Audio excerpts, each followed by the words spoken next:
And now let's shift our attention over to Yemen, where separatists have ousted the government in the southern city of Aden. They took over all the government military camps as well as the presidential palace in the city. The move followed 4 days of deadly clashes in which at least 9 civilians and more than 20 fighters have been killed. Several others have been wounded. President Abdurrabbi Mansour Hadi's internationally recognized government has blamed United Arab Emirates and the Southern Transitional Council for what it calls a coup.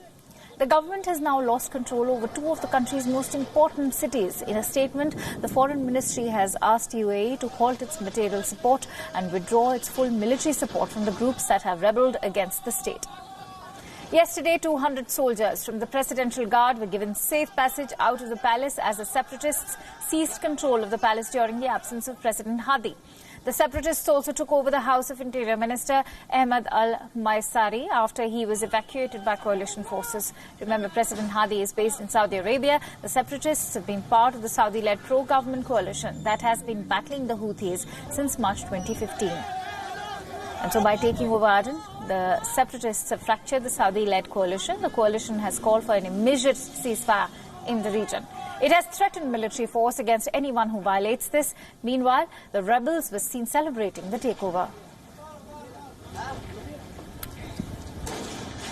نترحم على أرواح شهدائنا الجنوبيين الذين سقطوا شهداء في معارك سابقة ومعارك اليوم، ونتمنى الشفاء العاجل للجرحى ونهدي هذا النصر المبين نسميه لشعب الجنوب، حيث انتصرنا على حزب الإصلاح الإرهابي، ونحمد الله ونشكره ونهدي أيضا النصر للأخ الرئيس علي روس الزبيدي.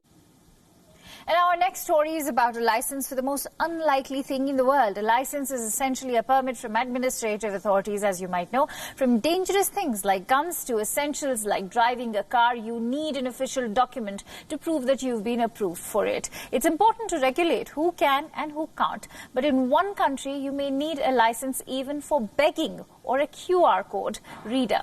Take a look at our next story. You've heard of licenses and permits for many kinds of things. But have you ever heard of a permit for begging? Yes, a fee being paid to the authorities officially to get a license to beg. A town in the Scandinavian nation of Sweden has just introduced it. From now on, those who want to beg on the streets of Eskilstuna, which lies west of the capital Stockholm, can pay 250 Swedish krona or roughly $26 and get an official permit. The town's authorities want people to take this license seriously, and so it has a rather heavy penalty attached to it. Anyone found begging for money without the permit faces a fine of up to 4,000 Swedish krona or about $417. Valid for 3 months, the permit can be obtained by filling a form at a police station. And guess what? You can even apply for it online. All you need is a valid ID. While critics say that this is bureaucratizing begging and making it even more difficult, applications for permits have already started to pile up. The local news broadcaster reported that 8 permits had been filed over the weekend, while 3 others begging in the town centre without a license were informed of the new law by the police. While all that sounds fascinating, it's a good time to remember that it's not just Sweden that's home to high-tech beggars. China too has its own share of affluent arms seekers. And in fact, like in many other things in the world, it could be leading the race in this too. Because begging in China is evolving as fast as its technology. Chinese beggars have gone digital. They say no to cash and yes to digital money. In a country which is big on cashless economy, the homeless and the destitute are not too far behind as well. Watch how these beggars stop this woman at a traffic signal. One woman is wearing a QR code on a strap around her neck. The other sticks out a card swipe machine. The tin cans for collecting change have been long ditched and are nothing but optics. The QR code beggars have become a common sight. These beggars strategically position themselves in crowded tourist areas to collect money. How much money are they making, you ask?